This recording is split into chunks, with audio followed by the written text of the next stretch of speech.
So you can hang love on all. Huh? If you got love, you can hang all them other gifts. But if you ain't got love, you ain't got nothing to hang the other gifts on. Amen? Amen. That's better than you shouting. I'm almost out of here.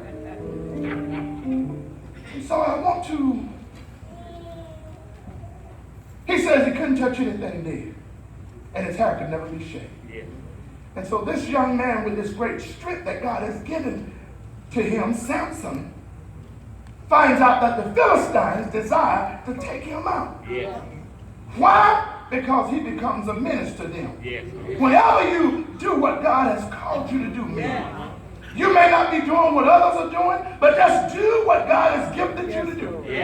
Just do what God has called you out to do. And when you do that, you become a menace to what the enemy is trying to do. And so automatically, he's not going to like you. He's not going to agree with you. He's going to send folk to lie on you, talk about you, try to turn you around. But you got to keep being who God called you to be. Amen. Somebody say, I am who God said I am. Amen. And so I want to stop right there and say this. Anytime you are affecting the kingdom of darkness, prepare for battle. Amen. I said to one of my brothers this morning, he said that I shared some things with some folk and I said some stuff to some people and they kind of hurt my heart because they didn't seem like, I said, they're not going to receive it. Amen. But what you have to do is keep planting good seed. Amen. That's why the Bible says one man plant, another man water, and God give the increase. Yes. Don't care how they look at you. Tell them what's right. Yes. Don't care how they act. Tell them what's right. He said, preach the word. Yes. Do it in season and do it out of season. That means when they want to hear it, y'all know what it says. Yes. And when they don't want to hear it. Oh, have mercy. So the Bible says in 1 Peter 4:12, this, concerning this. Because whenever you begin to work, whenever you begin to do things for God, I said you got to prepare for battle. But you got to stay balanced. Because remember, the enemy, he gets at us. Men, I want to talk to you this morning through 3 avenues. Fear, distraction, and deception. But if you believe the word of God for your life, listen here what it says in 1 Peter 4:12. He says, beloved, think it not strange concerning the fiery trial, which is to try you. That means they're going to try you, bro. You're not just going to get out there and do the work and do what you do for the Lord and the enemy not come after you. He says, think it not strange, for they're going to try you. He says, the fiery trial, which is to try you as though some strange thing happened. Amen. That's how it's supposed to be. That's how it's going to be. But you got to learn to keep being who God called you to be. Come on, say, I am. I am. Who God said I am. So the lesson says Samson here is so strong that he kills a lion with his bare hands. So strong that he takes the jawbone of a donkey and kills 1,000 Philistines. So strong that the Bible says no man has ever defeated Samson. And so they understand they cannot get to Samson through a man. So they go to him through his greatest weakness. Oh my God. They go to this sister named Delilah and they promise to pay her 1,100 pieces of silver. But she can just do one thing. Find out where his strength is. Break him down to a piece of bread. Get him where it hurts, baby. And I'll pay you this money. So the sister begins to work on Samson. She goes to him time and time and time again. And that's something I want you to know. Don't play with the enemy. Thank you, Lord. Woo, glory. Hallelujah. Sometimes the enemy will lick you all in your mouth. Amen. The enemy will put his finger up his nose and stick it in your mouth because you playing with the enemy. Listen what he says. That's kind of bad. The sister goes to him time and time again. And she asks the question, where does your strength come from? The Bible says 3 times he plays with the enemy. She says, Samson, where is your strength? He says, if you tie me up with 7 bowstrings. He says, if you tie me up with new rope. He says, if you braid my hair. He tells her this 3 times, I'll lose my strength.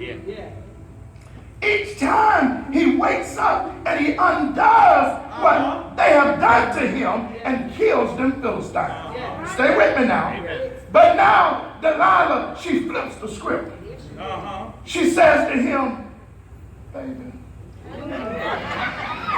Come on now. you don't love me Come on. like you say you love me. All right. And y'all know how the women do.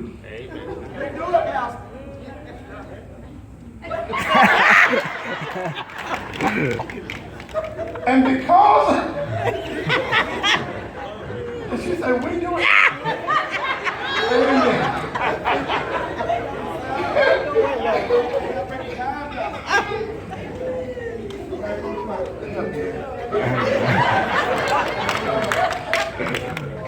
And because of the fact that he's been playing with fire, the Bible shows us how he gets burned. And the Bible says he tells everything. My. Ain't that how we do? Man, why you did that? I don't know. Man, why you told that? I thought I said we were going to keep that. Well, we was in the kitchen cooking, and she came up to me, and she told me, and I don't know how it got out. So he tells everything.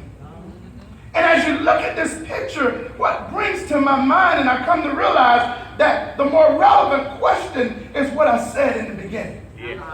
I know where my strength is at, but what makes me weak? What causes me to get... I looked at the young man when he walked in, Lightning Dawson. I look at my nephew, Freight Train. And those young men, they know what makes them strong. If you put that ball in his hand and you give him a little bit of room, he gone. If you stand in front of him and you get off balance a little bit and act crazy, he gonna run over you. So they know their strength. But where they need to focus at is what makes you weak. What are the areas that you don't have strength in? Because God already gave you this and it's there. God already equipped me with some stuff and they told me, boy, you can do this. Boy, you can do that.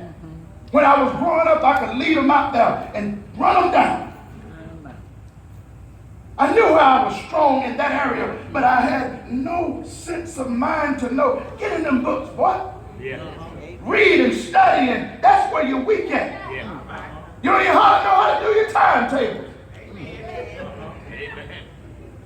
And if I would have learned where my weak areas were, I could have really fully developed in the subject that the world would have never forgotten.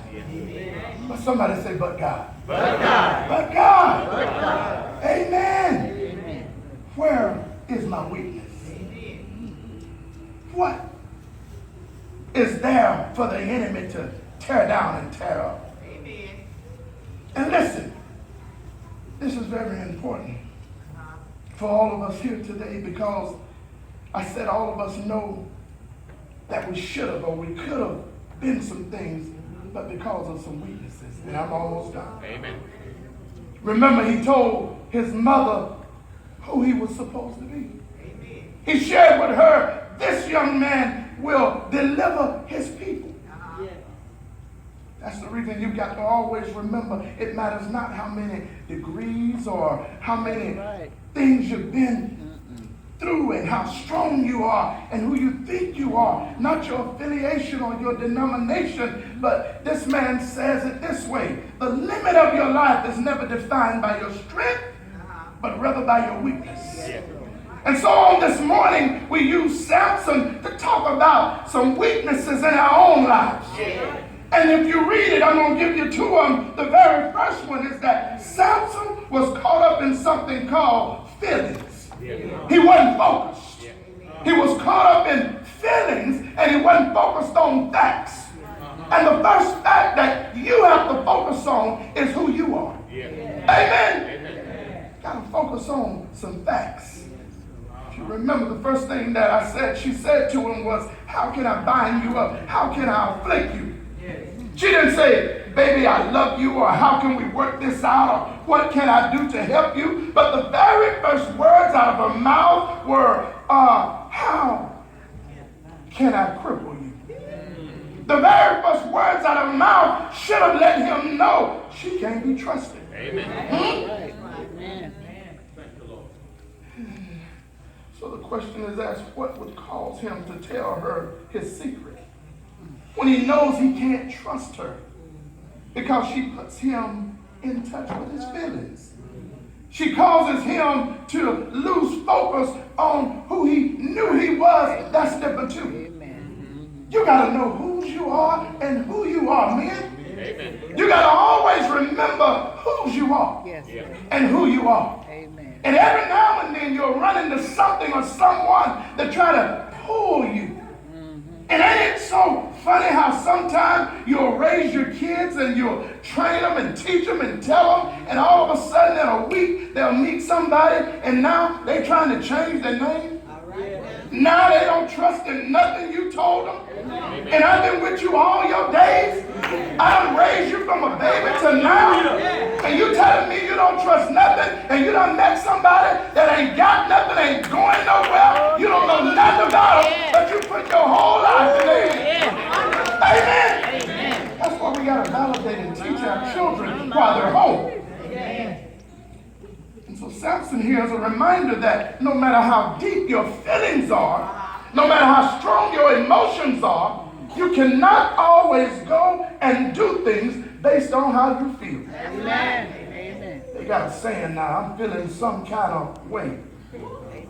And I even say it sometimes, I'm feeling some kind of way. How's you feeling? What you mean you feeling some kind of way? I just feel some kind of way. This lesson teaches having feelings does not make us weak, but they must always be undergirded by something called truth and facts. Amen? Can't go by how I feel, because feelings, they change all the time. The lesson teaches me something, that the biggest liars are not the lie that other folks tell, but the lies that you tell yourself. Amen. That says I live my life following what? Feelings. That's why the Lord tells us through the wisdom of Solomon, trust in the Lord with all your heart. Lean not to your own understanding, but in all thy ways acknowledge him, that he may direct your path. Samson also had a desire for Delilah that was stronger than his devotion for God. That's the last one I want to talk about. And anytime you want something or someone more than you want God, the Bible teaches me that you're always headed down a